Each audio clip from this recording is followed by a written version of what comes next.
If you're thinking about selling your home in 2025 and moving to Redding, or maybe even out of state, knowing where to put your money for the biggest return of investment, aka ROI, is key.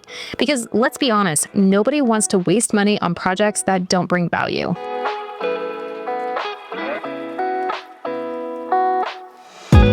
Hey guys, welcome back to another episode of Rooted in Redding. I'm Barrett, your local guide and expert for everything you need to know here in Redding and about the real estate market. If this is your first time, don't forget to hit that subscribe button as we post every week about something about Redding or the real estate market. Now, as we head into 2025, it's a natural time for homeowners to start thinking, okay, spring sounds like a good time to list my house. But the big questions I often hear are, what projects should I focus on? How do I shorten this never-ending to-do list? And is spending money on X gonna get me Y ROI? Well, today is your lucky day because we're gonna break it all down. And I'm here to share the top projects that bring the highest return of investment and give you practical tips to help your home stand out in today's market. So let's get started.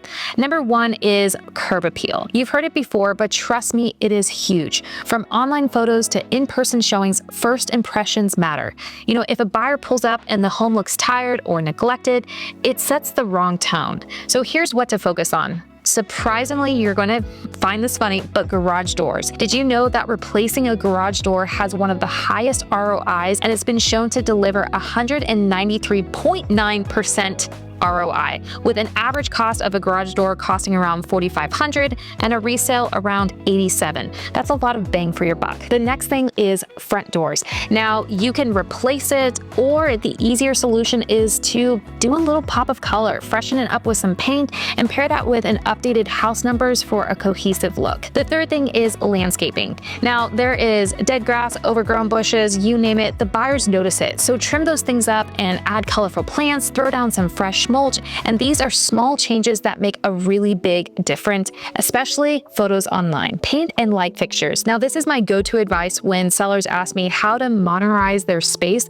without spending a fortune. Fresh paint and updated lighting can really completely transform a home, but really make sure that the paint that you choose is neutral, on trend, and really helps elevate your space. You don't want bold colors that are going to make that space feel small. And the other tip that I give with lighting is a lot of people can go to those modern, cool light fixtures, but if your house is country, chic, and isn't really modern, then the light fixtures isn't really going to complement it. And if you're unsure what to pick, ask your realtor or designer for advice to really help tie the space together for the choices that you want to add to your home. Now, speaking of light, let's talk about another big opportunity that is often overlooked, and that is recessed lighting. If your home doesn't have great natural light, recessed lighting can be a huge game changer. Here in Redding, we have a lot of older homes, and some of the light options is literally just a light switch for the lamp, and there's no recessed lighting, there's no overhead lighting, and so the room feels really dark, dingy, because literally the lighting's just poor.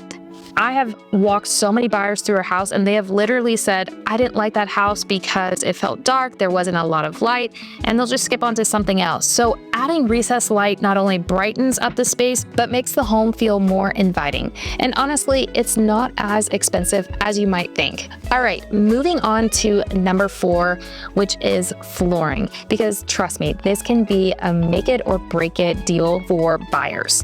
Now, a lot of things that I see when we're walking through homes that aren't very prepared in the market is mismatched or outdated flooring. Oftentimes, I get sellers approach me when they're thinking about listing their house and they might need to replace the flooring and they don't really want to spend the money and they would rather give it as a credit because they always say, well, I'll just let the buyer choose what they want to have. Maybe they want carpet, maybe they want LVP. And I definitely agree that, you know, giving a credit at least addresses the problem, but oftentimes your carpet smells, it has stains, it just doesn't cohesively tie the space together. And when a buyer, you know, is first-time home buyer and they barely have enough money to put down, sometimes the idea of having to replace the entire flooring throughout the entire house can feel really daunting. So here's what I say. If you have the money and the time, just replace the flooring. Get a professional opinion, get a designer in there to know what would best complement your house. And if you don't have the money and it would be something that you would get from the sale of the house, then, you know, be open with a credit. Advertise sellers willing to give an $8,000, $10,000, whatever it might be towards flooring.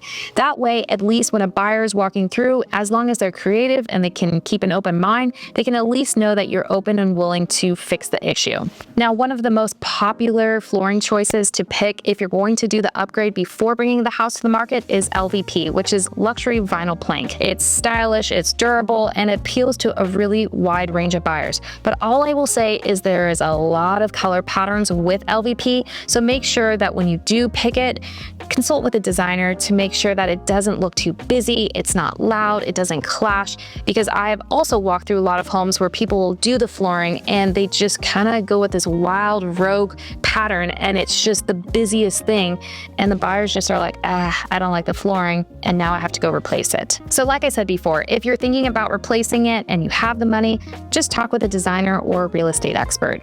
Now, number 5 is minor kitchen remodel. I did say minor because we all know that kitchen sells homes, but we don't have to go all out with a full renovation to make an impact. Instead, focus on smaller updates that give a modern, fresh feel. Professional, I did say professional paint on the cabinets, swapping out hardware for something sleek and contemporary, or even upgrading your appliances to stainless steel. And lastly, even considering adding granite or quartz countertops. These updates and suggestions are affordable compared to a full remodel, but they can completely change how your buyer feels about your home when they're walking through it. Speaking of making a home feel inviting, let's talk about some upgrades outside. Now, for Redding, we have tons of sunshine, and a lot of people want to enjoy their backyard, sit outside, and, have a way to relax at the end of the day. So with so many sunny days, buyers want to envision themselves relaxing or entertaining outside. So here's what works, especially in Redding. I see a lot of buyers really like an aluminum patio cover or pergola to create shade, some type of expansion on concrete pads or designated seating areas. And really honestly, if you're thinking about, should I put a pool in or should I not? Guys, unless you're going to, be staying in that house for quite some time, 5, 10 years, do it. If not, and you're undecided, like maybe I might sell in 2 to 3 years, I wouldn't do it because the return of investment on them is not that great. So that's my 2 cents. Focus on, that pergola, aluminum wood patio covering, and the expansion of your concrete to really create an inviting space for the buyers. Now, let's wrap up with my last suggestion, which is bathroom updates. Like we talked about with kitchen remodels and doing some small updates, bathroom updates, and just kind of, updating the light fixtures, the mirrors, the cabinet hardwares, and even painting the vanity or even replacing it with something modern and functional can really enhance a bathroom space to make a buyer feel like, hey, this is nicely updated, I can move in, it's turnkey, and small changes like that can have a big return of investment. So there you have it, 7 projects that offer the best return of investment when selling your home. Now, of course, every market and home is different, so if you're thinking about selling in 2025, start the conversation now with your real estate expert, especially if you're going to be in Redding selling. I would love to be the expert in your corner to create a plan that makes sense for your situation. Thanks for tuning into this week's episode of Rooted in Redding. Don't forget to like, comment, and subscribe for more tips on Redding and the real estate market, and we will see you next week.